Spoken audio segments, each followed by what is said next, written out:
Digital Disconnect, the book that I'm going to talk about tonight, is about, the subtitle really sort of tells you what the book's about, how capitalism has turned the internet against democracy. So it gets to all the issues that Belden raised in his introduction.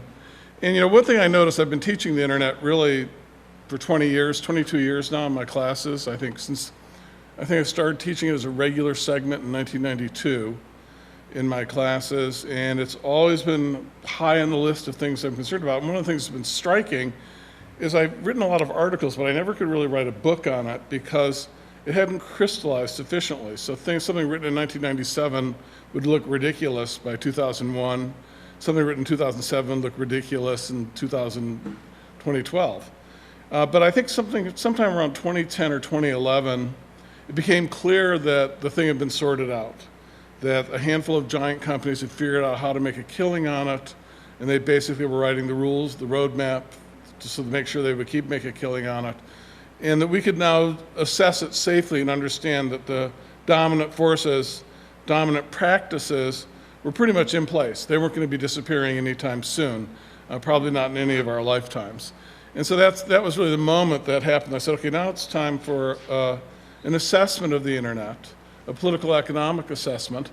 And one of the things that struck me when I looked at the literature, and there's a whole bounty of literature about the internet, I mean, book after book. Some of them are wonderful, some of them are really well written.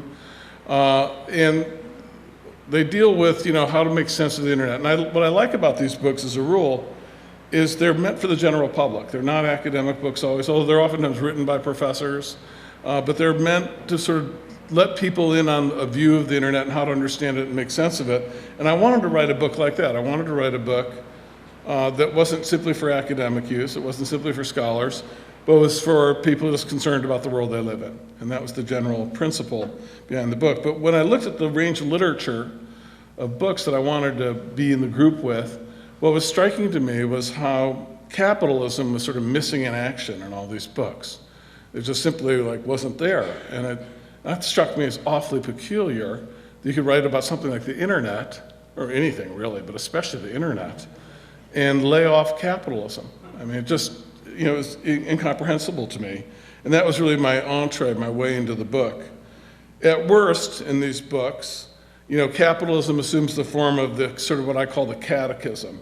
It becomes this sort of classroom fantasy capitalism of little guy entrepreneurs competing to serve consumers, serving their communities, and capitalism of little markets that we hear about. And that was sort of this vision, this utopian capitalism. There's a lot of that in internet's talk. And then there's also the best stuff, probably, is the stuff that understands that existing capitalism is deeply flawed, but it thinks the internet has some sort of magical powers to convert capitalism into green capitalism or quasi-democratic socialism capitalism, a different type of capitalism, a more humane, low decentralized capitalism. Not with any evidence to back up those claims ever, but with sort of a nice sort of fairy tale that people like. And generally though, capitalism is just taken as a given. It's just there. It's like the Rocky Mountain Range. You drive from here to California, you're going through the Rockies. And so why would anyone write a book about wouldn't Colorado be nice without the Rockies? It's going to be there no matter what. And that's how people regard capitalism. It's our Rocky Mountain Range. Maybe 100 million years from now, geological change will happen, they'll eliminate them. But for the relevant range of our species, it's here. And I think that's really a preposterous approach to capitalism. I think it's probably in its most dubious position as an institution in a very long time right now, and that will continue into the future. And that the internet can only be stood in its relationship to capitalism, how the two become so greatly integrated. And I think when we do that also, we can see that the great promise of the internet, and I think there is spectacular revolutionary potential, and some of it has come into fruition with these technologies. We can see how we can protect what's good and eliminate what's bad, what sort of policies and changes need to be made. But the starting point for my work is we got to get a better sense of what capitalism is than the sort of fairy tale stuff that these guys have. And here's a few basics about capitalism that I talk about in the book. First of all, capitalism is a historical system. It came into being for reasons. It dynamically changes constantly. Every generation, it looks like it recreates the world. And it has a lifespan. And it will end at some point. We don't know when, we don't know how, but we do know it will end. It might take all of us with it. Let's hope it doesn't. But it will end at some point. We also know about capitalism that class inequality is built into its bone marrow. It's in the DNA of the system. And this is a point that theoretically most people get when they think about it, or students certainly get. But there's been a really interesting book that just got translated into English. Some of you might have seen. It's been getting a lot of attention. Paul Krugman's been writing about it a lot, by Thomas Piketty, a French economist, a mainstream French economist, who basically spent the last 15 years studying economic data from a number of capitalist countries, including the United States. And again, this is a mainstream economist doing pure quantitative research. And his research has found that economic inequality will logically continually grow under capitalism. It will literally grow. And then the exceptions when it doesn't grow, you can explain, usually a world war, a depression that leads to some imbalance that gives labor a certain amount of power for a certain period. But it will revert back to the situation that inequality will always grow, the rich get richer, and the poor get poorer relative to the rich. And this is not even a debated point. The economists who've reviewed this acknowledge that, yeah, the data is clear on that. That's how capitalism works. That's the nature of the system. Moreover, what Piketty found was, and this again isn't really controversial, it's logical, that when you have a stagnating capitalism like we do with very low growth rates, that what will happen over time is that as that income inequality grows, increasingly those at the top will be from inherited wealth. That we're in the process now of seeing the great wealth that dominates our society is increasingly going to be of the inherited variety. The people who actually go out and start companies and create industries, that's rear view mirror stuff for capitalism in the stagnant times. That's almost impossible to avoid in a stagnant economy, to not have that happen. It's always happened historically. It's clearly what's going on right now. Likewise, built into real world capitalism, not the fairy tale about the little entrepreneurs, is monopoly. Monopoly is a dynamic and crucial part of capitalism. It makes perfect sense. If you're a capitalist, you want to be as close to monopolistic as possible. Less risk, higher profits. All rational capitalists strive heavily for monopoly status, and so you get it. It's the logical outcome of capitalist competition or capitalist markets is monopoly power, large firms that dominate markets.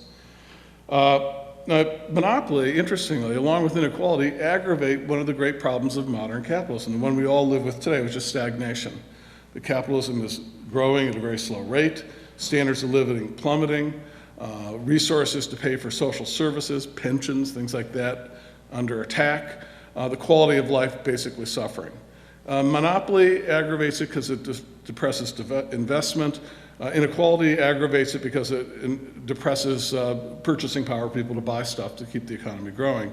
So in combination, we have great stagnation too. So we have stagnation, monopoly, inequality, all raging. That's real world capitalism. That's what we're living in right now.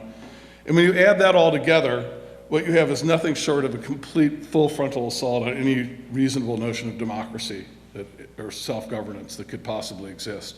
And here I was talking to Belden about this. Some research that some of you might have seen that was just, it's going to be published this fall, but Talking Points Memo and a few websites have been carrying some of the research by Marty Gillens, a professor at Princeton, an outstanding political scientist, Ben Page, a professor at Northwestern. And what they found basically is what a number of other political scientists and social scientists have found in research in the last 2 years. They went and they spent 20 years basically examining every public policy decision by the federal government between 1981 and 2002. They looked at 1,800 different decisions, federal decisions, and they found that very wealthy individuals and trade associations connected with businesses had superpower to influence the decisions, and basically all the decisions could be attributed to those small sectors, and that the voting population, the people of the country, had zero influence on any of them. And we only had the illusion that normal people had, or regular people, non-wealthy people had influence over those decisions. We only have that illusion because sometimes people will agree with the decision that's made. But that wasn't that they had any control. They just agreed with whatever policy decision was made in a survey. But their opinion meant nothing. And as Gillens and Page pointed out, whenever there was a conflict, the majority of the people wanted X, but the people up at the top wanted Y. Y always won. no case of X beating Y when money was on the line. So that's what you get. That's the sort of political economy we have. Extraordinarily corrupt, extraordinarily undemocratic, and pointed in a direction that doesn't give us much of a future. So that's capitalism. That's the capitalism I want to bring into the internet, the real world that we're living with. So now let's turn to the internet. I'm going to take a few points. I do want to get to Q&A, and I know it's a little warm in here. You know, the great question for the internet, of course, is did Al Gore invent it? That's what everyone said. Did Al Gore invent the internet?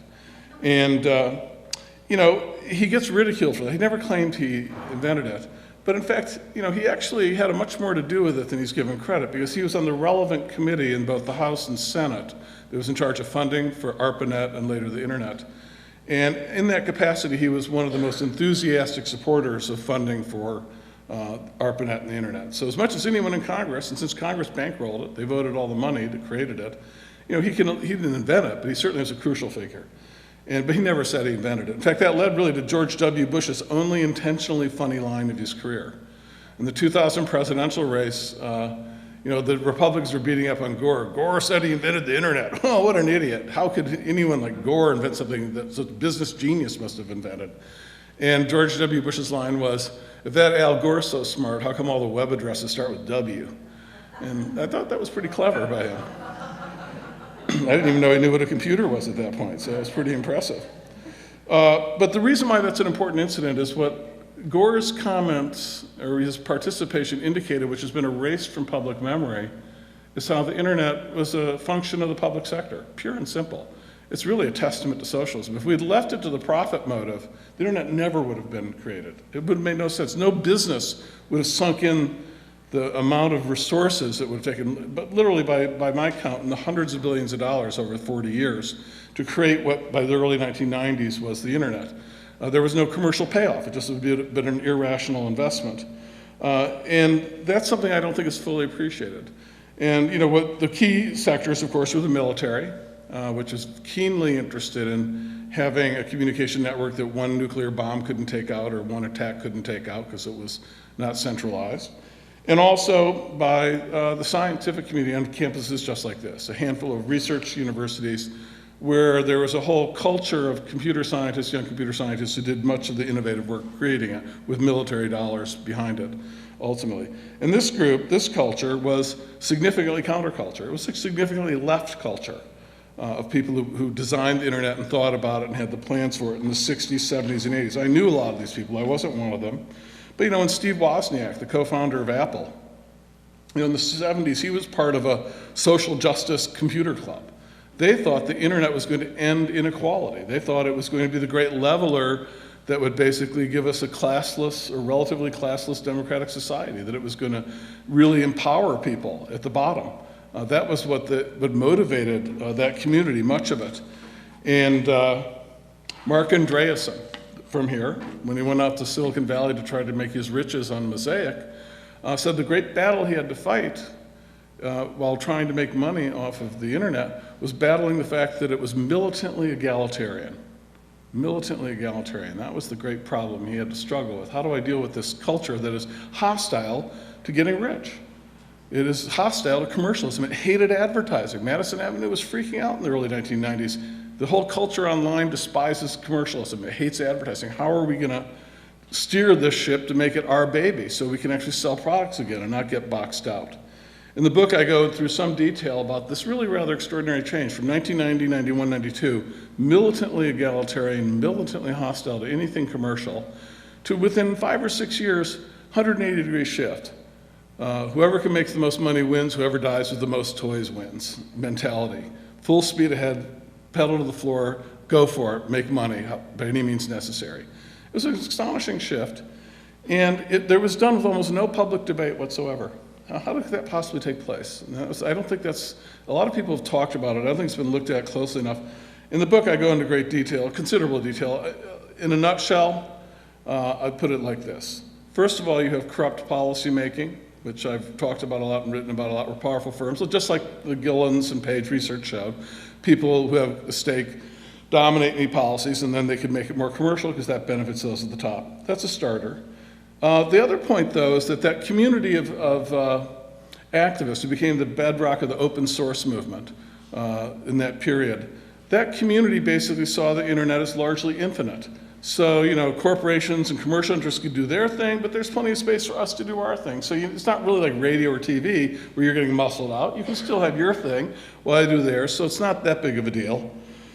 Another factor that accounts for it is the early 1990s, if it's possible by American standards, might have been the high watermark of like markets can do no wrong mentality in this country. Remember, that's when the Berlin Wall had fallen, Eastern Europe had collapsed. All these books were out about the end of history, that capitalism had solved all problems, that anyone who opposed capitalism was, at best a dunce, at worst a super dunce, and it's just not an acceptable position for anyone to have. So how could anyone question the genius of allowing capitalism to run the internet? And then the fourth reason, and I think the one that's most underappreciated, is that the early 1990s was the worst economic recession in this country since the Second World War. Possibly the 70s recession, but the early 1990s was a very bitter recession, and it was sort of a taste of what we have now. And there's a fear in the early 1990s is that what we have now is what we were going to have in the 1990s, because that's what Japan had in the 1990s. The fear was we were about to go into a stagnation period, low growth, declining incomes, a declining economy. And then along comes the internet, and we suddenly have a new economy. We have the fastest rate of growth in our economy between 1995 and 2000 than we'd had since the 1960s. So the employment then, 3 or 4% unemployment, it was rocking. And the internet was given the credit, the commercialization of the internet. In that context, who could possibly want, hey, let's get rid of that. I'd rather be poor. It simply wasn't, it was not a starter. So the commercialization of the internet proceeded like that. But at the same time, how you're going to make money on it wasn't solved. We're going to let people make money on it, but we're not sure where the money is yet. And that wouldn't be clear for a while. And then in the book, I talk about how those developments played out. I'm not going to talk about all of them here. There's a lot, but I'll just mention a couple that are pertinent, I think, and a couple three that lend themselves to specific policy reforms, which is I'm keen on. The first one is, when the internet came along, it looked like telephone and cable companies were going to be out of business. They weren't going to, no one would need them. Once everyone's got access to the internet, why would you pay a cable company for access to a handful of channels? We could get all of them on the internet. They're through. There's no economic justification for them to exist. Likewise, telephone companies. Why pay a telephone company? You can Skype anyone you want. It's just a matter of time and bandwidth till phone companies too. See you later, pal. Your history. Your monopoly profits no longer can be justified. Take a hike. That's what it looked like. And in 1996, the middle of the 1990s, there were approximately 15 or 20 companies that were cable TV companies, long-distance companies, or baby bells. They all ranked among the 200 largest companies in our economy. They were powerhouses, and they were all on the endangered corporate species list. Are these guys going to be able to survive at some point the coming of the internet? Well, I'll make a long story short. I won't keep you in suspense. They survived. They made it. And in fact, not only did they make it through some extraordinary political jujitsu, some extraordinary political corruption, they were able to merge down. So basically, instead of that 15 to 20 companies, we today have a cartel, literally a cartel, of 3 companies that dominate all cell phone usage, smartphone usage on one hand, and wire broadband to the home. Those 3 companies are Verizon, AT&T, and Comcast. And they've more or less divided up the market. Comcast, and it's soon to be about to swallow up Time Warner, it gets basically the wire into your home, the broadband cable, and the smartphones are the property of AT&T and Verizon, and then T-Mobile and Sprint get to hang around the edges, but they're at the edges, the dominant players of those 3. And they don't compete with each other. At one time, it looked that theoretically, Verizon and AT&T were going to offer DSL service as a wire competition to the home. They backed off that. They said, Comcast, you get the wire. We're not competing there. We're doing the smartphone. At one time, it looked like Comcast would have enough spectrum. It did have enough spectrum that it could offer its own cell phone service. But it has since turned its spectrum over to AT&T and Verizon and gotten out of that.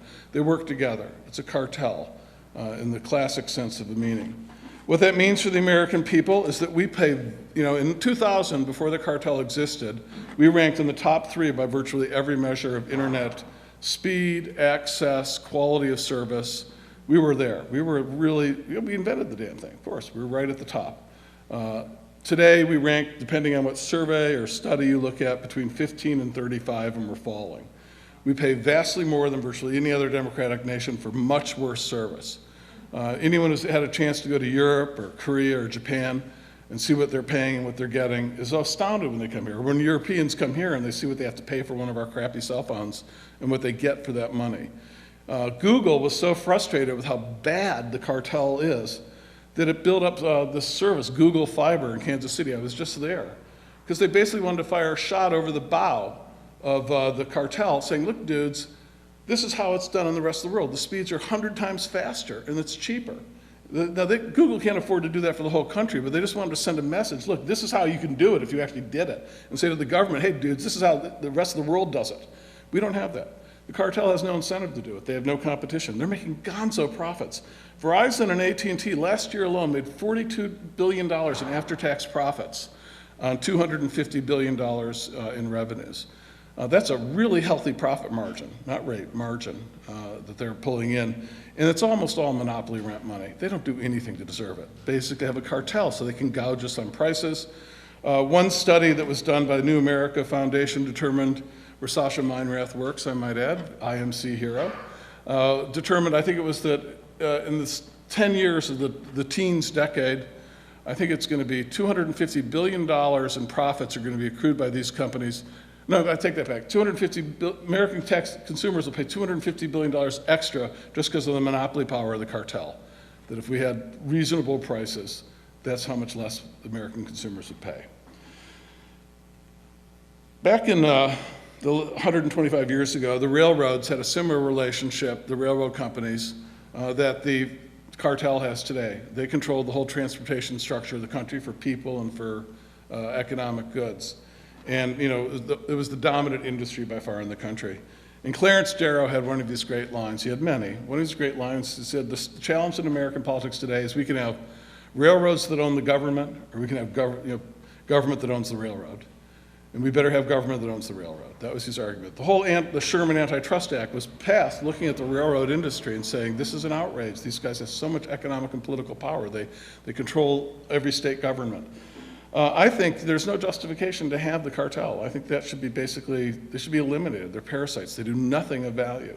We should be having a debate about how we turn that into a nonprofit, non-commercial system that basically makes internet access free to everyone and then just swallows the cost as a society. And, well, at least 3 of you agree. Danielle, sort of, with that. I like that. But that's where the debate should be. We should be playing offense. We should, those guys really, even Google says they're a joke. If Google's saying they're a joke, I think that means they're a joke. But hold on, Google's not getting off the hook here. One of the great promises about the internet for capitalism was that it would be this engine of competition. It was going to empower consumers like nothing else ever had. Because suddenly consumers could go online and find lower prices for whatever product was being sold. A small business person or business person could start a business and go online and compete with some big shop, the dinosaur companies, and undercut them and not have to pay a fortune to meet prospective customers. It was going to be a dream scenario for capitalism. It was capitalism at the speed of thought, I think is how Bill Gates described it. Competitive golden age of free market capitalism. That was the promise.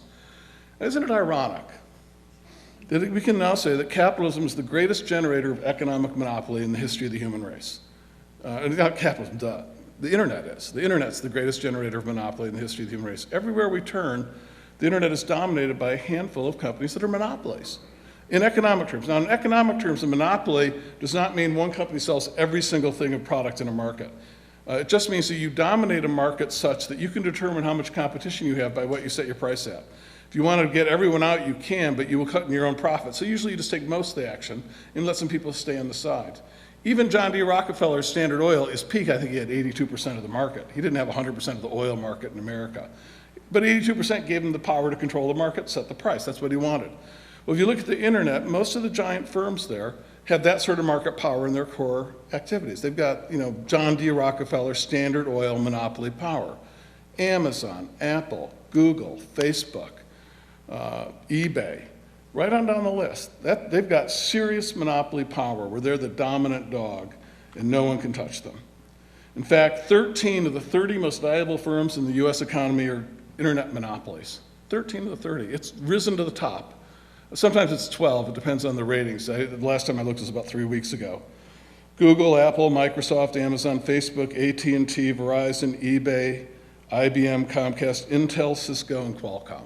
13 out of the 30 most valuable companies, all monopolies by John D. Rockefeller standards. Lots of problems. Why monopolies? It's because these entrepreneurs who started and run these companies are much smarter than the guys who started businesses 40 years ago, much more business geniuses. No. They're monopolies for a couple of basic reasons. The most important is what's called network effects or natural monopoly. That once, for example, Facebook starts a social medium or Twitter, I mean, if you want to do social media, you go to Facebook because that's where everyone is. If you go to MySpace, no one's going to know you're there. So why am I on MySpace? You go to Facebook. So everyone goes there, no one else can compete. That's how it works with Google Search, that's how it works with Amazon. Right on down the list, there's network effects. In addition to that, and what we see now, is that these companies are building up vast conglomerate empires where they have, each of these giant firms has fingers in everyone's pie. So the number 2 and number 3 behind the monopoly. So if there's a second or third search engine, they've got that behind Google. If there's a second or third company that's going to be selling stuff, it'll be one of them behind eBay or behind Amazon or behind Apple. They dominate, they really are self-contained islands that dominate all of the action, the primary action on the internet. I had the privilege of meeting the woman who's in charge of Wikipedia, the Wikimedia Foundation. Her name is, I think, Sue Gardner. She's out in San Francisco, and she actually read the book, and she wanted to meet with me. And she's leaving there. Her plan is to leave there. I don't know if she has yet. I met her in October. Because she's so concerned with what's going on with the internet. And she said, there'd be no way Wikipedia could start today. There's no way anyone could start anything like Wikipedia that would survive. That was a fluke thing. We got in right before the deadline. If you tried to start a Wikipedia today, she said, you would be hit with a phalanx of patent claims. You'd have lawyers all over you. You would have to be getting permissions from everyone to possibly do that. And you would have commercial interests who'd be in there competing you, battling you at every turn. It's impossible to do anything like Wikipedia today. The system is closed, she said. And that's the great crisis we face, in her view. And that's more or less why I decided to write the book. I mean, because the system looks like it's really closing down. That doesn't mean there aren't some new firms coming along that will make their way. Twitter will make its way, possibly. But for the most part now, if you're going to make money on the internet, your dream is not to become the next Facebook or the next Google. Your dream is to be the next company that sells out, like WhatsApp. For $20 billion, you sell out on sales of $9. You sell out your business for $20 billion. That's why you've made it now, selling out to one of the giants. You know, it's their game. You hope they compete for whatever idea you have. And that's the best you can do. So we see that these companies have aggregated the profits that are generated online into a very small number of hands, corporate hands and individuals who own these companies' hands. Compared to other great industrial developments, automobiles, that we've had in our country's history, this is really a concentration of wealth like we've really never seen before at such a stunningly rapid pace. So this leads to some interesting questions. What do you do about that? What if these things are natural monopolies? What if you can't really break up a Google or an Amazon or an Apple? When you're online, space gets collapsed. So that's why you see very few regional sized things online. It's basically, once you're online, you're everything everywhere in the world. These are all, you become a global enterprise. There's not localism, especially regionalism, are very hard to survive as a business online. What do you do about it? Well, here, interestingly enough, I seek advice from free market economists. And Milton Friedman's mentor at the University of Chicago is a gentleman named Herbert Simons. And this is back in the middle of the 20th century. This is back when these sort of economists considered themselves outside of power. So they were a little more intellectually consistent, and they said some interesting stuff. And Herbert Simons was the old outside of power free market conservatives actually were concerned about monopoly power. That disappeared once they got nuzzled up to power by the late 60s and 70s. Back then they actually said, yeah, that's a threat to free markets. Monopoly's bad. And Simons addressed this very issue. He said, what do we do when you have a company that's so big and it can't be broken up? That the nature of the market is such that it's a natural monopoly. You can't really break it into smaller parts. It'll instantly come back to one company. That's the logic. He said you have two choices. You can try to regulate it, have the government sort of regulate it so it won't gouge people. But that won't work because we can see with AT&T that they capture the regulation. Basically, the regulators end up working for of the company. There's no evidence that will ever work. And that leads to the problem that these companies invariably have immense political power because they're so strong. So the other option is that you have to nationalize it. And he was an advocate in cases like that of nationalizing companies that were monopolies that couldn't be broken up. He says, better to have it be a publicly run company out in the open, because then it wouldn't be gouging other businesses. And his concern wasn't just for democracy, but he said smaller businesses get screwed over by monopolies just like consumers do.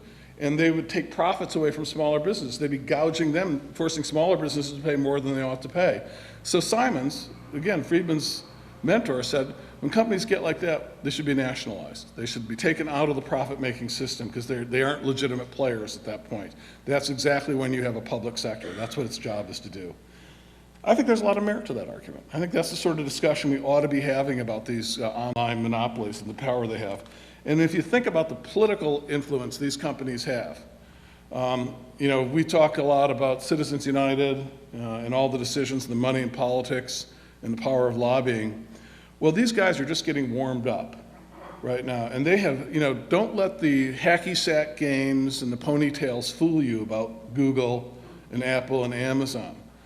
These guys have strong, overwhelming interest in crucial issues. They don't like labor unions. They don't like paying taxes. They don't like regulations. On all the issues that affect their business, they're on the wrong side of the street from the human race and from democracy. So let's not, romanticize them because they're really rich and they can afford to look like they're cool. And we've got to have a serious discussion about them. So where do they make their money? That's another thing. Where's the profits? Where are they going to come from for these firms and online? Well, one of the great changes that's taken place is advertising has found a way to make money online. In the 1990s, they thought it was hopeless. How can we possibly, no one's going to sit through our crummy ads online voluntarily. How can we possibly get advertising to work online? And starting in the 1990s, they clicked on it. What we have to do is have surveillance of everyone online, know everywhere they go, so we can actually target our advertising to specific individuals. And it won't go to people who are not interested at all. We'll find them and we'll send them ads wherever they are. And that's basically the system that's been developed. And this has turned the internet on its head in a way that I don't think many of you or anyone really fully appreciates. Because the genius of the internet in the 1990s was that we were all anonymous and we went online, we all went to the same place, we all could see it, we shared it. And so, that would be the truth detector on politicians. So politicians said one thing to group A and another thing to group B. Well, we go online and we could see, hey, you're lying. What's the story here, politician? You're saying different things to different communities. Can't get away with that anymore. That was the theory. Yeah. And so that was the whole thing. And then we shared the internet and we were anonymous and we could see what everyone else saw. So there wasn't class distinction, there wasn't any segregation. Well, under the new regime, where they know everything about us, and I used to have to have long explanations of this, but thanks to Edward Snowden, I no longer do. They know everything about you online. They know everywhere you go. Their commercial concerns have data on you beyond your wildest imagination. That they are now at the point where they create different websites for you based on your profile. So I was giving this talk in Kansas City, and there was a guy from Yahoo there, and he says an experiment at Yahoo, they had 20 people in a room. He'd pull out their computers, and they all went to the exact same website, each of them on their own computer, and they all got a different page. Because the page is shaped to you, what you're interested in. You no longer do you an anonymous person who goes serendipitously into this interesting world. Now they know exactly who you are, and they're giving you the world they think you want, which is the world you came from. And you're not getting off that track very easily. It's very hard to burrow off that track, because you don't even knew about that. Well, try it. You'll be surprised how widespread that's become. And it's only, as Eric Schmidt of Google put it 2 years ago, it's just the beginning. Pretty soon, nothing you do online won't be tailored exactly for you. That's where the commercial logic is going. It's tailored exactly for you. Well, that, of course, changes everything about the internet. Now, suddenly, it's not quite that playground we thought it was. It's sort of it's their playground. It's not our playground. And we're what they're playing with. And the great line on the internet is that if you get something for free, you're not the customer, you're the product. And that's what you are on the internet, basically. You're the product, you're not the customer with those companies. Now, this, of course, gets a lot more insidious when you introduce the national security state and the fact that the government, the police, the military, security agencies have a strong interest in collecting all this material as well. And they are working very closely with these companies, that they have a very tight, harmonious, symbiotic, mutually beneficial relationship. And I chronicle in the book that any public relations hot area you hear about how Google and Facebook and AT&T really don't like working with the NSA is baloney. There's only been a couple of these companies that have ever protested, and I document who they are in the book. And one of them is the company that used to be Working Assets. They're still in the run-in, the phone company. They've had a run-in because they refused to play ball. And another one was Quest, a former Baby Bell. That's where we got a lot of this information from their lawsuits. They were the one company that refused to play ball, so we got all this information that came out on just the full extent of how all these companies are playing ball. This leads to some very serious questions. You know, Milton Friedman, again, the great University of Chicago free market economist, you know, in his classic 1962 book, Capitalism and Freedom, he said the great defense of capitalism and democracy comes down to one thing. Under capitalism, political power is separate from economic power. The people who run the economy don't run the government. So if you're not happy with the government, they can't keep you from getting a job. That's the genius of capitalism for democracy. He said, unlike feudalism, where the richest guy also happened to run the government, the king, or unlike communism, where the party both ran the government and it ran the politics. So if you pissed off the party, you were out of luck. You couldn't get a job and you didn't have any political freedom. He's the genius of capitalism that spread out the power. But as he conceded, the economic power had to be competitive, like Simons wanted. It couldn't be monopolies to have that work. If it was monopolies, they would have undue influence over the government.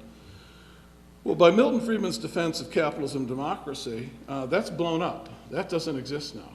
We have now what really, to be blunt, is Franklin Delano Roosevelt's definition of fascism, when large private institutions overwhelm the public state and make it work for their interests. That's FDR's definition of fascism from 1938. We're much closer to that. I don't use that in a pejorative sense. I don't mean to be an alarmist, but that's how FDR defined it. And that's how one of the definitions, how it's understood. And we're much closer to that, obviously. I mean, there's not even a debate over that, than we are to Milton Friedman's fairy tale version of little entrepreneurs in the garage, you know, having no influence over the government. So we got trouble in River City there. We got to work on that. Now I'm going to close with probably my pet issue, the one that concerns me the most. And I'll try to say a few words so we can let you guys do some talking. I won't hog the microphone here. And that is the collapse of journalism. One of the things that the great promise of the internet in the 1990s was that we were going to blast open the media system so people would have access to news they never had before, that they would be able to be citizen journalists and participants, and really energize and democratize the political culture and the journalism and the news media and the whole system as never before. A golden age was before us, the age of Paine, I think it was called, referring to Tom Paine. Well, that hasn't happened quite yet. And in fact, one of the ironies of what we see of our time with regard to the internet is pretty much the disintegration of the commercial model of journalism, which we're witnessing now. It is in free fall collapse. Every day there are fewer journalists than the day before. I mean, literally. I mean, you can just chronicle them. We're losing paid reporters by the day, and they're not coming back. And the reason for this, the internet didn't cause this problem. This problem began before Google came along. It began before Craigslist. It began before any of that happened. We saw the decline of real resources to journalists begin in the 80s, and largely, on a per capita basis, largely as a function of these huge conglomerates were gobbling up all the media. They didn't have any competition. They needed to make money, and the surest way to make money is to lay off workers. If your revenues stay the same, your margin increases. And that's largely what happened. So during the 1990s, for example, where the internet had almost no effect on news media operations, profits were booming for all our major news media corporations. But during that decade, we lost reporters. They were cutting back. Newsrooms got smaller. We had fewer international correspondents and far fewer science journalists. All those things were getting thrown overboard. These companies were raking it in. So the problem didn't begin with the internet. What the internet did, though, was make it permanent and irreversible. And what the internet did by making it permanent and irreversible was that it basically just took away advertising. Advertising provided between 50 and 100% of the revenues that paid for journalism in the United States in the 20th century, from the 1890s on. That's what paid for it. Final readers have never paid for popular journalism anywhere in this country's history. That's never for popular journalism. It's always depended on some other source. And advertising was the source for the last 100 years. Newspapers, 60 to 80%, magazines, 50 to 70%, depending on the magazine. Broadcast news, 100% for the most part. All on advertising, not final viewers. And now online, as we've gone to this sort of stealth, surreptitious model online, advertisers no longer need to support content creation. An advertiser, when they go online now, they don't go to a news website, say, I want to put an ad on the website, and I hope the people I want to reach will go see the ad on that website. No one does that anymore unless they're a complete moron. You just don't do it that way anymore. When you buy an ad online, what you do now is you go to one of the 4 great ad networks, Yahoo, AOL, Microsoft, or Google, and you say, I want 3 million women, 25 to 29, who are in the market for running shoes in the next 3 months. And they find those 3 million women wherever they are, and they're going to get an ad in real time in the next 24 hours. And it could be at the Best Buy website, you could be at a newspaper website, you could not be at any website, you could just be, chatting with someone. They're going to find you and they're going to hit you with a message, some way, somehow. And that's where advertising goes. And what that means is the newspaper that used to get money for advertising doesn't have that money anymore. So they've lost the vast majority of revenues. And that's why their business model is dead, because that was dependent on that. And advertisers don't need to do it anymore. It's perfectly rational for them. Advertisers only supported journalism because they had to, not because they were a charity. And now they don't have to, and they aren't going to. So in 2003, a newspaper that had a website, when it ran ads on its website, got 100% of the revenues, like they would if they ran ads in their newspaper. They got to keep 100% of the revenues. By 2010, they only got 20% of the revenues. 80% went to these ad networks, and they're getting less advertising. I think today it's probably under 10%. I haven't seen the more recent data, but it's heading that direction. It's just not happening. Commercial journalism is dying. It's not coming back. And that's something that people have to wrap their, again, I say for a popular journalism, it's going to provide the resources to provide information for the bulk of the population. There will still be commercially profitable journalism for niches, but that's not what democracy is about, niche journalism for a handful. It's about popular journalism for everyone. And I think this is a very easy problem to solve. You just have to recognize that journalism is not a commercial undertaking. It never should have been thought of that way. Advertising gave the illusion it was. But in fact, journalism is a public good. It's something society desperately needs, but the market can't provide sufficient quality or quantity. Advertising masks that for the last 100 years, but we can't get away from it now. It's like education. It's like a lot of things. It's like national defense. It's like national parks. These are things the market can't produce on their own. Either we produce basic research in science. Either it's a public good. It's either produced directed by the government, or it doesn't exist, or it doesn't exist in sufficient quantities. And when you understand it this way, you can understand why the argument that people say, well, the reason we don't have journalism is the morons in this country don't want serious journalism anymore, so the companies aren't giving them serious journalism, is such a flawed argument. Because of the public good, public demand is really pretty much irrelevant. I mean, we could all sit around demanding a public good. How do you vote in the marketplace for public good, for military spending? How do you vote in the marketplace for police spending? That's a public good. It's a policy issue. It's a public debate. For example, if you look at my market behavior, like just say, what am I doing in the marketplace? You would probably think I'm opposed to national parks, because I'm never going to go to another national park again in my life. I promise. I just through with that. I've been there. I've been to a couple. They were great.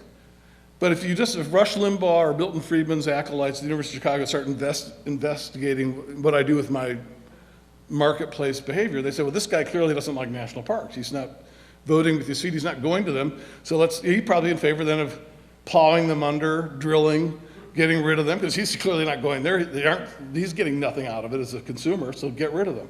But in fact, obviously, as a consumer, that's not the way I view national parks. I view it as a citizen, as a public good. I'm all for them. I want to expand them. I'm willing to pay more taxes for them, but the marketplace can't reflect that value. There's no way to vote that in the marketplace. And that's how journalism is. You can't vote your need for it in the marketplace, even if you want it. So we have lots of people, especially young people, who may not read the news for good reason, but they would be willing to pay for it to know someone's covering the Pentagon. They want to know that there's some people covering this, so it's out there, even if they're not going to read it. That's an important institution to have. And that's how we have to understand journalism. It's a public good. Now, those of you who followed me so far are probably saying, okay, Mr. Smarty Pants, your series sounds good so far, but here's the problem. We had the best journalism in the world, the most resources in the world in the 19th century before there was very much advertising. How do you explain that, pal? That's what they say to me. I get that all the time. And you know what the reason is? Because we had massive government subsidies in the 19th century. We basically, all newspapers before the Civil War, almost all of them were distributed by the post office. The post office was the distribution branch of all newspapers in America into the middle of the 19th century, and all weeklies to this day, and most rural papers throughout the 19th and early 20th century. And we basically distributed them virtually for free. It cost 20 times more to send a one-page letter in the 19th century than it did to send a fat newspaper in the mails. Newspapers were basically, that's what the post office did in the 19th century. 95% of the weighted traffic, 70% of the units of the post office were newspapers, 5% of the revenues. Basically, we subsidized newspapers. We made it virtually free. 15% of the newspapers were sent for free. Anytime a newspaper was sent to another newspaper, it went for free in the mails, wherever it went in the country. And you say, how could that be? How could the post office do that? Well, in a major city in the 19th century in the United States, the post office delivered 7 days a week, 3 times a day. So you dropped the papers off in the morning, they were there at 2 in the afternoon, wherever they were going. It wasn't like you had to wait 3 days to get it in a major city. The post office was the largest part of the federal government, 80% of our employees on the eve of the Civil War, and it's what made this country. And what it did was make a free press. That's how we had that press system. So that's how we did it. We had enlightened public subsidies, and there was no censorship. The incidents of censorship we did have against the abolitionist press, later in World War I, were the exceptions that proved the rule. That those were such scandals because they did violate the idea that the post office should always be open to all viewpoints. It was a great enlightened policy. So we have that history. And that's the history I argue we have to turn to again. What we find, if we look at the data, is most people, when you say, well, the government needs to support journalism and newspapers, they say, oh, God, I know, you're talking about, Stalin, Hitler, Idi Amin, Pol Pot. I mean, you're talking about darkness at noon, the worst possible. The government's like cherry-picking editors and shooting people who don't read the papers they want you to read. It's the worst possible nightmare. And I will agree. If Idi Amin's Uganda or Pol Pot's Cambodia or Hitler's Germany or Stalin's Russia increases funding for journalism, it will be propaganda. Because those were dictatorships. Those were horrible regimes. But that's not the relevant place to look, for us to look. The relevant place to look is what democracies do when they spend money on journalism. And actually, there's a lot of countries much closer to us than Idi Amin's Uganda, historically, culturally, economically, politically. And they have real track records going on right now that we can look at. Every other industrial country.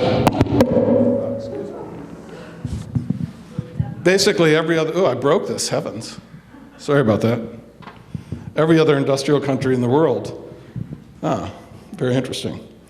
So what I mean, for example, there's something called The Economist magazine. I suspect many of you are familiar with it. It's British, the News Weekly. It's an excellent magazine, but it's written for the business class. It's written from the perspective of those who own the country, own the world, and govern it. But people who own the world need reliable information, and so The Economist gives them the information they need to make the decisions politically and economically to advance their interest. And so I read it. I cite it incessantly because it's great information. Every year, The Economist magazine, which is a neoliberal publication, Thatcher, Reagan through and through, hates labor unions, hates government spending, liberal on social issues now. Every year they have something called the Democracy Index, where they rank all the countries in the world and how democratic they are, using traditional political science criteria, freedoms, how easy it is to participate, voter participation rate, stuff that's standard political science stuff. And what's interesting, if you look at their list of the most democratic nations in the world, the US is falling down that list pretty sharply. Right now we're teetering, we're at the last spot in the democratic nation list. We're right above falling off of it.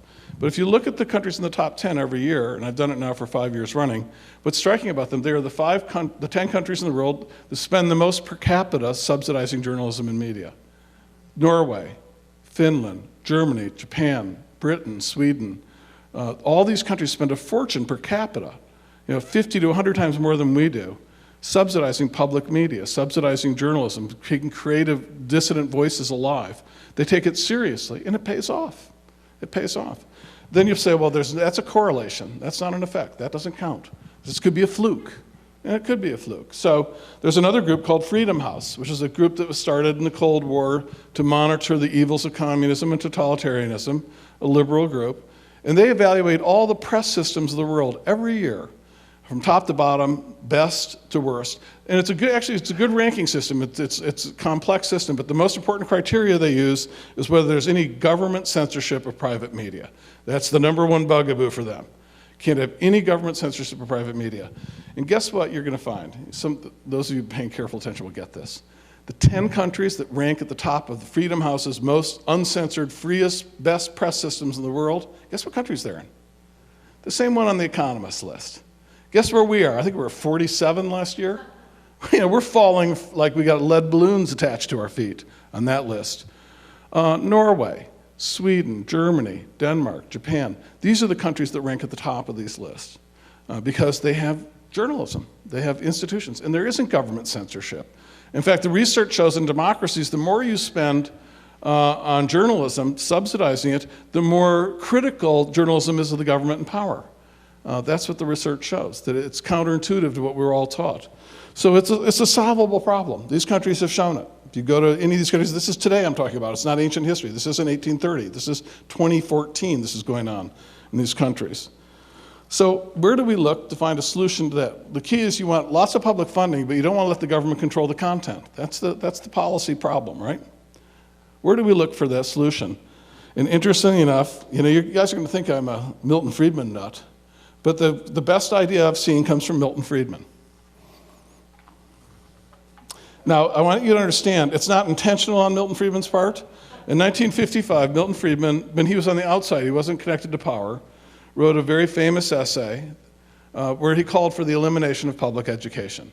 And he said we should take all the money that goes for public schools that the government pays, and he said, well, before I get to that, I should say, he didn't call for just going back to a Dickens system where everyone's on their own. He said, I understand that we have to have the government pay for education. He didn't use the term public good, he called it neighborhood effects, that everyone has a stake in having an educated population, even if you don't have children. So it's in the society's interest you pay for it, and the market won't produce it. So he acknowledged that, he called it neighborhood effects. The neighborhood requires education. But he hated the idea that the government would have any control over education. Government schools, public schools, even if they were run by elected school boards, which didn't matter to him. He just didn't want any government control. So he came up with this idea. He said, take all the public money that's spent on K through 12 education, put it in a big pie, and divide it up by the number of kids who are in K through 12 schools, and divide it up and give one voucher for their share of all that money to each parent for a kid. And then those parents will take their voucher and go to any school of their choice and give that as the tuition to pay for their child's education. So poor kids would get it as well as rich. And the theory was that there'd be all these new private schools and for-profit and nonprofit schools would be competing then to offer better education, and the competition, according to Milton Friedman, would produce great education. Now, I can already see by the reaction here you're horrified that you think I'm going to propose this. No, for education, it's a nightmare. We're living it now. It's an absolute disaster. Market principles don't work in education. That's proven. Milton Friedman knew nothing about how education works when he wrote it. It was a theoretical piece. And we're seeing the night, and I urge you all to read Diane Ravitch's new book, if you haven't, on this exact issue, which is brilliant. But now that I said that, though, now let's talk about journalism, though. And there, it's a different matter. What if we gave every adult in America $200 to give to any nonprofit, non-commercial medium of their choice? As long as it met IRS standards, like the IMC had to meet. So it's nonprofit. We'll take it. Yeah, I know you'll take it. Exactly. You would get it, too. You would get it. But $200, and the only condition would be anything that was paid, anything group that got this money, whatever they produced instantly went in the public domain and had to be made free on the internet immediately. So you're not creating copyright empires. No one's making money off it. You're paying people up front to produce content, and then it's free to everyone in the society. No strings attached, no barbed wire. It'd be a $30 to $35 billion investment, basically, a subsidy, to spawn independent journalism. People control where the money went. And there's a few other criteria that go through, but that's the basic idea. That you recognize the market won't support it, you don't want the government to control who gets it, but you need public support to have people do journalism. So if there were 5,000 people in Champaign-Urbana, or 1,000 people, they put their $200 in, and you suddenly have $200,000 coming to the IMC. What could the IMC do with $200,000? A lot. You'd have a lot of full-time reporters covering the community, more than anyone else in town probably. Imagine if this all over the country, things like this. And it's competition. You do a lousy job, next year someone else is coming in and trying to get the money from you. So you have a nonprofit, healthy competition going on, which is good. Competition's good. So that's the sort of solution that could solve it. I'm saying it's the only one, but I'll tell you this, in 2010, when I wrote Death and Life of American Journalism with John Nichols, we went to Washington. At that time in DC, both the Federal Trade Commission and the Federal Communications Commission had started panels to study the crisis in journalism and what public policy solutions could solve them. Because by then in Washington, they saw there weren't any reporters left. And politicians said, where'd all the reporters go? And they literally were saying, what are we going to do about this? There's no one I can talk to if I want to talk to a reporter anymore. There's so few reporters left. And let me make that clear, because I don't know if I made it clear. I mean, compared to today, there's probably 30 or 40% at most of the number of reporters as there were per capita in any community than there were like 1988 or 1990. I mean, in some communities, it's just disappeared. So that's what we're talking about. And what it also means, the flip side of that is there's still lots of news, but now it's overwhelmingly coming from press releases, or it's just verbatim spewing. It's not reporting.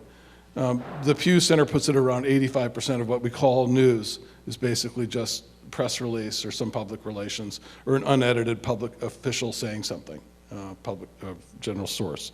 So we went and we talked to these heads of both the FTC and FCC and their commissions, and in each case, John and I barely sat down, or in one case it was just me, and the head said, you know, that $200 thing you have in your book at the end, that's the solution. That's the only thing that'll work. That's what they said. And before I could break out the champagne, they said, but we could never suggest that. That's politically off limits. That can't touch it. And the reason was that the right wing was going nuts. They already thought that Bob McChesney and Obama together were going to take over the media and lock up anyone who disagreed with them in a concentration camp. And the right wing was going nuts with this, anything that would try to solve the crisis of journalism.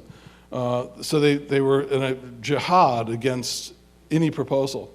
As a result of right-wing pressure, the FTC actually canceled its, they did several hearings, they commissioned lots of reports, they just canceled it because they got tired of the right-wing abuse, and the Obama administration said, just stop it. The FCC finished its study, issued a great report, several hundred pages long, really good research on the crisis, but they didn't really propose anything. They sort of backed off. They didn't have the courage to basically suggest any solutions that would have any value. They said, yeah, that's up to you guys, here's the problem. So they didn't do their mandate, really. And I think it points out to something that's really crucial about journalism. You know, the illusion is that all of us benefit by journalism, that everyone's happy when there's great journalism. No, it's not true. There's some people who benefit when there's not journalism. The Koch brothers benefit when there's not journalism.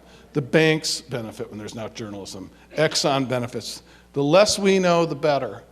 And that's why that right wing geared up to attack any effort to have credible journalism. And all those great things we talk about in Europe that make them more democratic, those weren't handed down by Lord Fauntleroy in any of these countries. Those were fought by labor and socialist movements that forced them, that created those things. That's why we have them. And that's how we're going to have them here. Hopefully sooner the better. Thank you.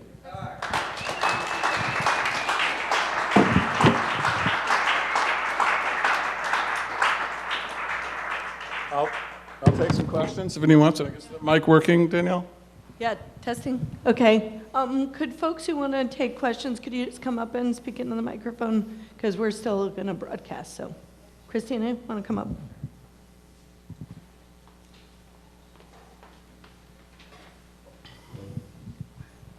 Hi. Hi, Christina.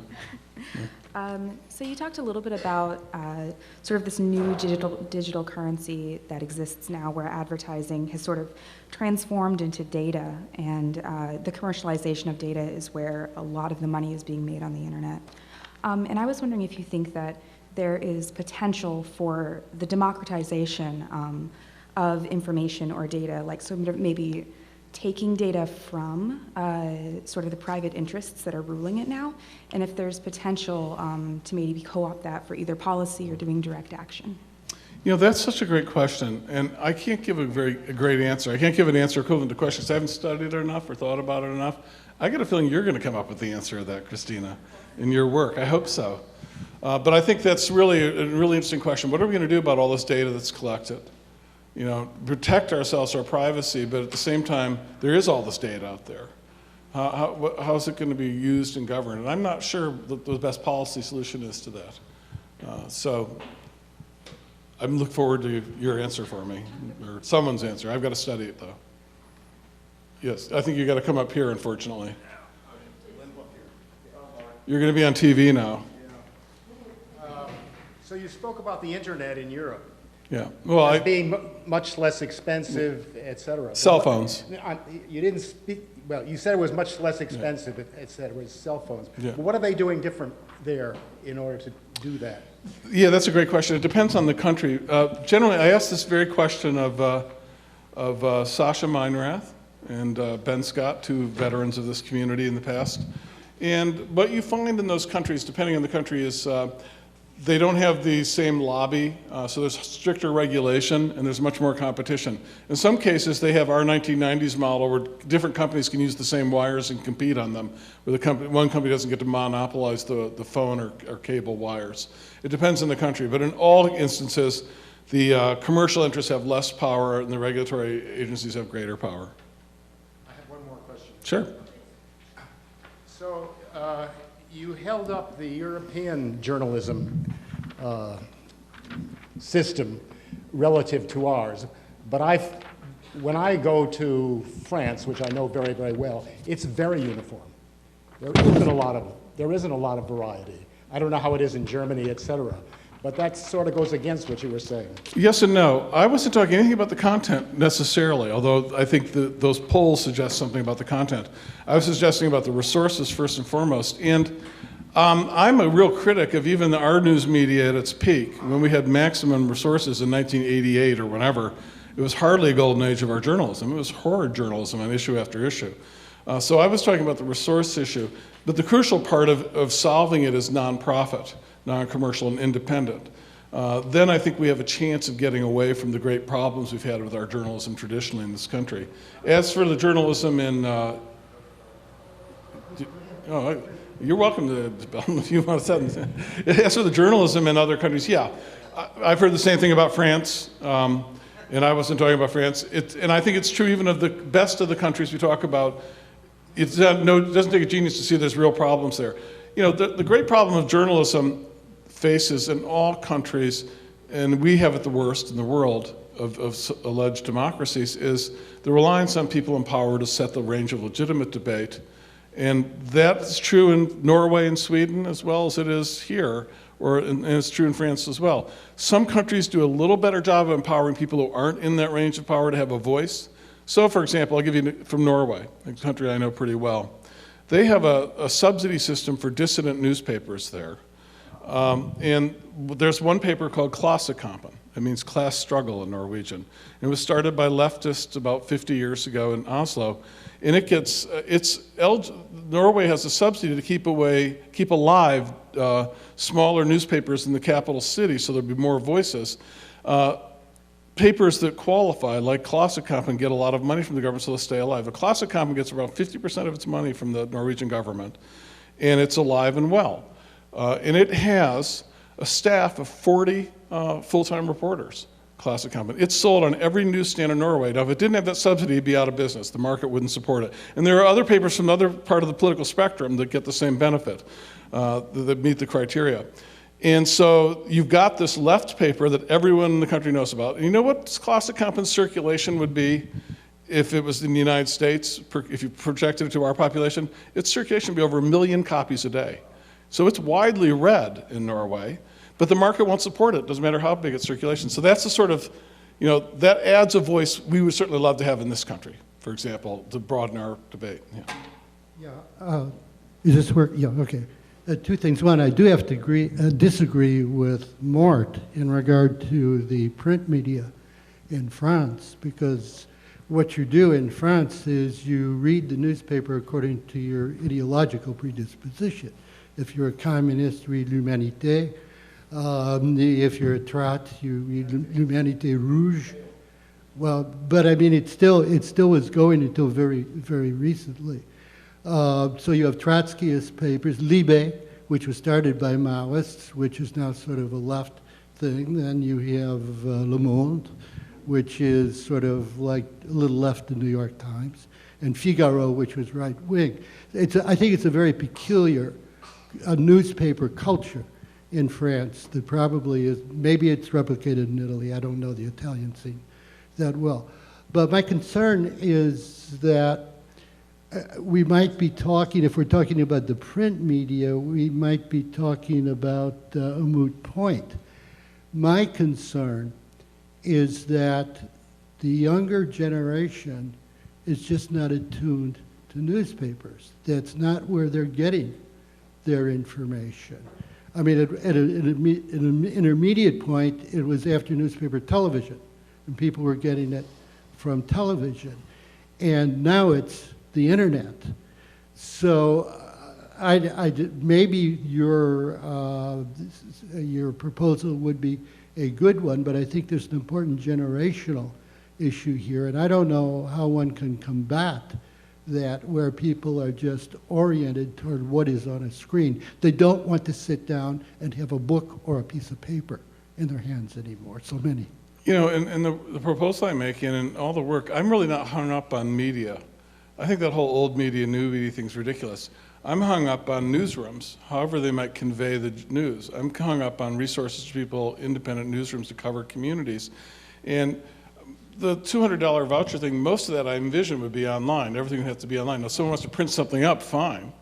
I'm all for someone printing something up, but the condition would everything's made for free and available instantly online.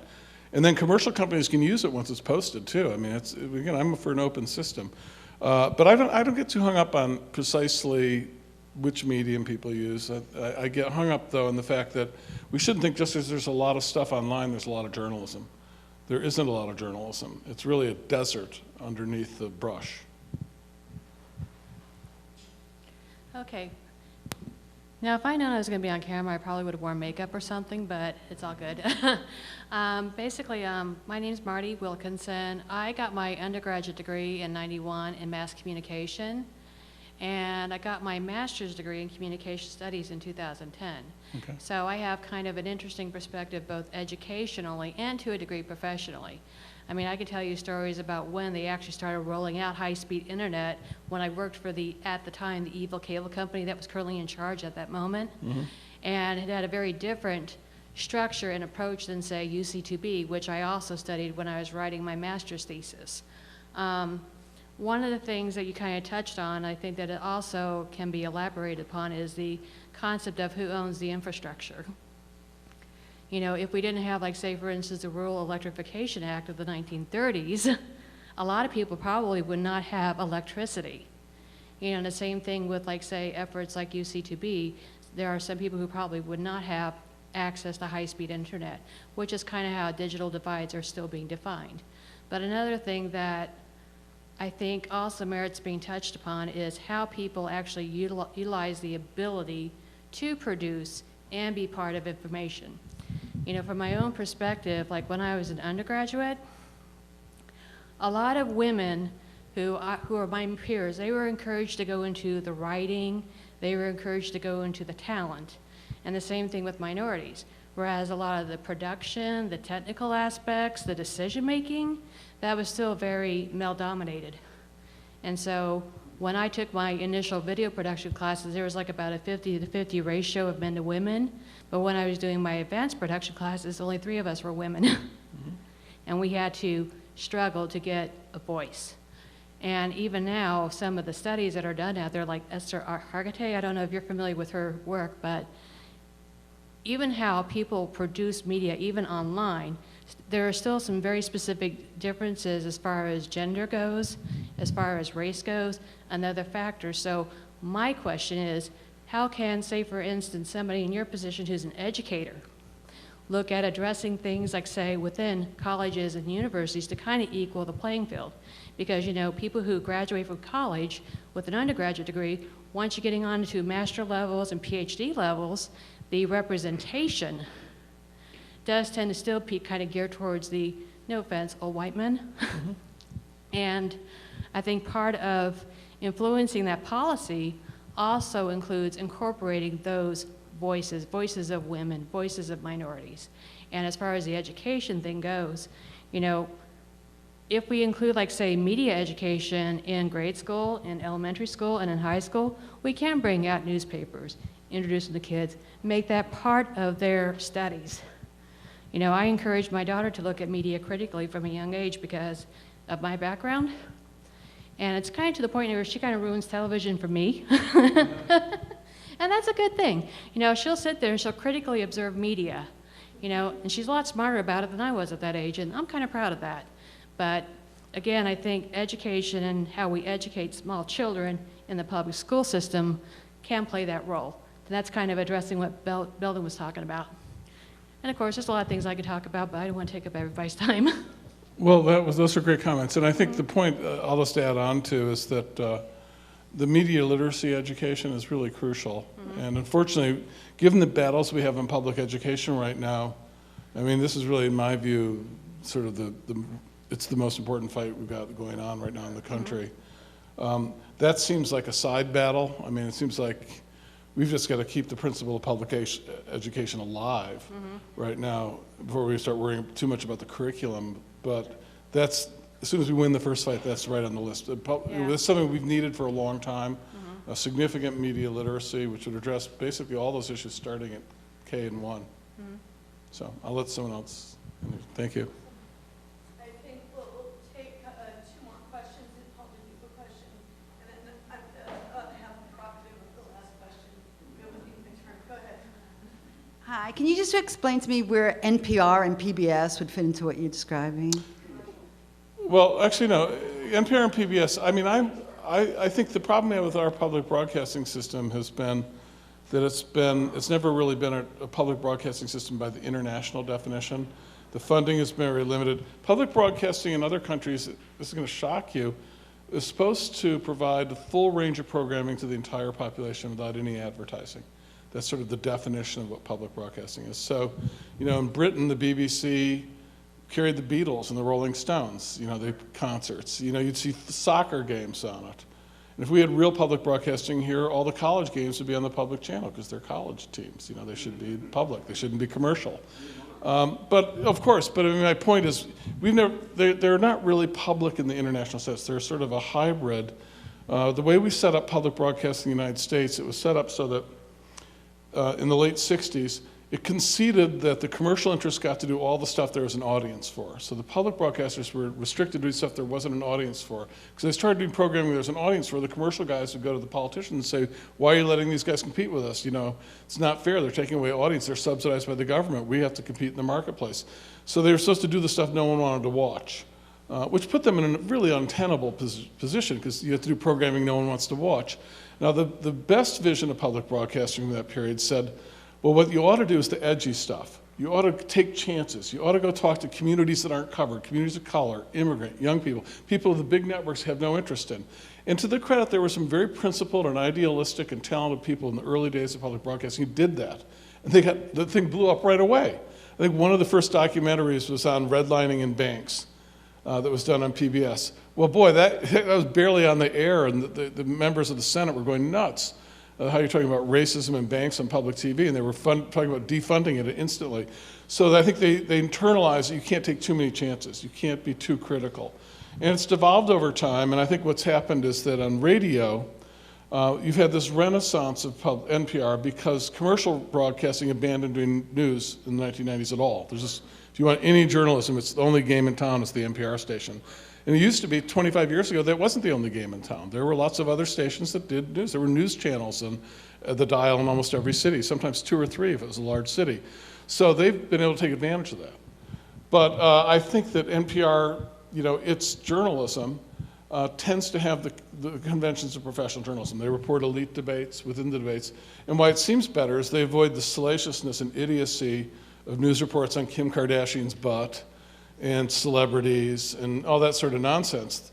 But still, the actual political content, I think, is very much the same strict boundaries. You see it in all the foreign policy coverage and all the economic coverage. Well, I wanted to investigate another area, but since it's Earth Day and we're just talking about PBS, it seems to me that it's worthy to note that, you know, David Koch was on the board of WNET and was a major sponsor to NOVA, and I'm convinced that NOVA pulled punches on climate change.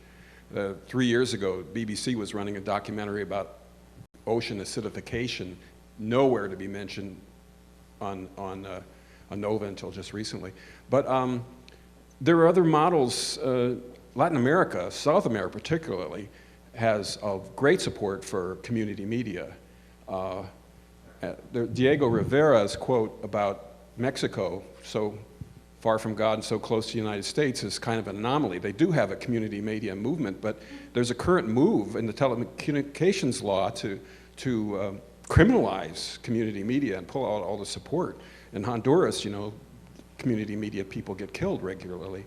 So I wanted to sort of say there are other areas besides Europe that are I think could be models for here, in particularly South America. And then there's this urgency of what's going on in Mexico, it seems to me. Well, I think I agree. I couldn't agree more. In fact, I'm studying that now, and I'm going to go to Ecuador this fall. And but I think what's interesting about South American media, when I talk about the European example, it's like in this sort of political culture, what sort of thing can you do? The thing that's exciting about South American media, these are societies where they're genuinely becoming democratic for the first time, where the great bulk of the propertyless population is trying to actually govern their own lives to varying degrees. And media is a key part of that process. I mean, it's a real transformational issue. In a way, I hope we get to that point here. Then we definitely, because it's really cutting edge stuff right now that's going on for human history, where you have societies that are trying to democratically evolve to a socialist society that understands the battle over media is at the central. And the question is going to be in Ecuador and Venezuela and Bolivia, Argentina, all these countries to varying degrees, is can they create independent media that the government will give space to truly be independent, and not have it be run by the traditional ruling families, corporations, rich people who normally dominate media in these countries. And that's where the community media issue is so exciting. I think we should all have our eyes on South America right now. I think it is the most exciting place in the world for social transformation from my perspective.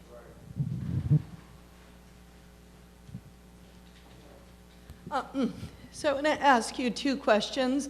I'm kind of addressing you as the immediate therapist for Champaign-Urbana. So if you'd be willing to put that hat on. So the two questions are about UCWE and about indie media. Okay, two things on my mind on a regular basis. So the first is we are building an alternative here locally that's a publicly owned infrastructure for broadband, thanks to significant investment from the public sector, from the feds. And we're stuck in a situation right now at this point, and a decision will be made in the next couple of months, 3 to 6 months horizon, about the future of that network. Because we're up against the situation where the cities do not want to continue to invest in the network. We want a universal build out. It's expensive, the fiber is expensive, and so we've built to maybe 1,500, 2,000 houses, and it's not financially viable, it's just eking pie.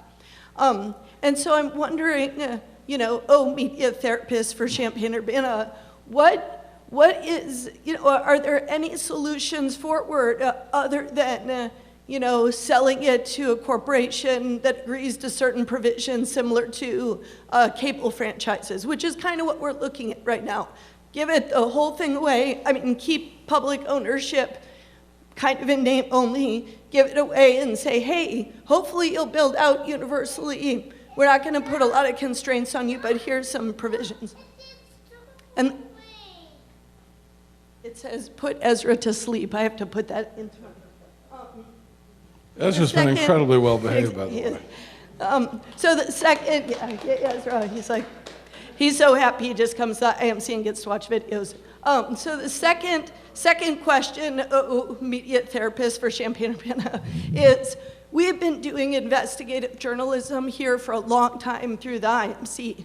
And we have done it with spit and baling wire. We've uncovered taser torture in the jail.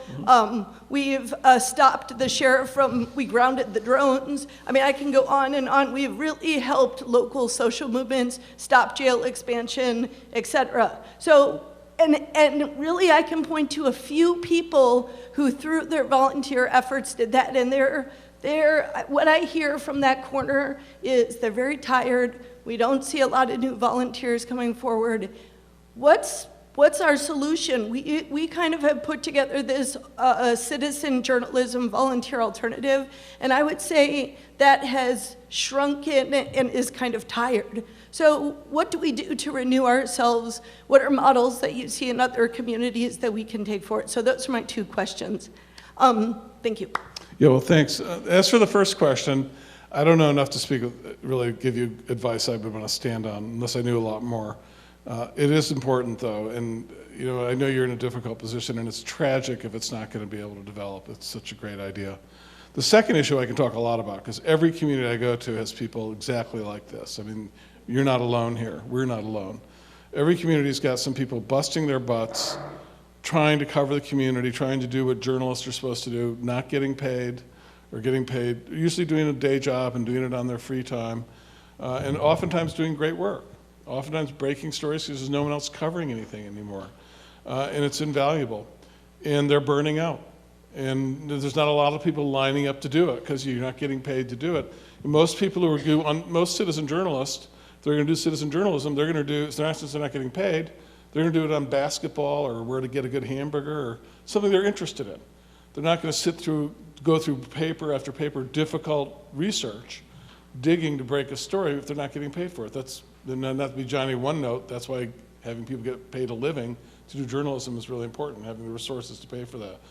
So short of that, what do you do? Well, boy, there's all sorts of people trying all sorts of things. In my opinion, none of them are really working. And I don't mean to be, I think I'd be lying to you if I said, yeah, there's a way to solve it. I mean, it's a public good. And unfortunately, that's why it needs a political solution. That's why I've dedicated myself to doing this. But I would say, as hard as it is for those of you doing the work, and I know how undernourished it feels and how lonely and how difficult. I mean, to the extent there's a God, that's God's work. I mean, it really is, we can't live without it. I mean, and those people who do journalism really do it. To inform people are heroes, real heroes. So thank you if you're in this audience. Great. Thanks so much to Bob and Chesney. Thank you so much for visiting with us.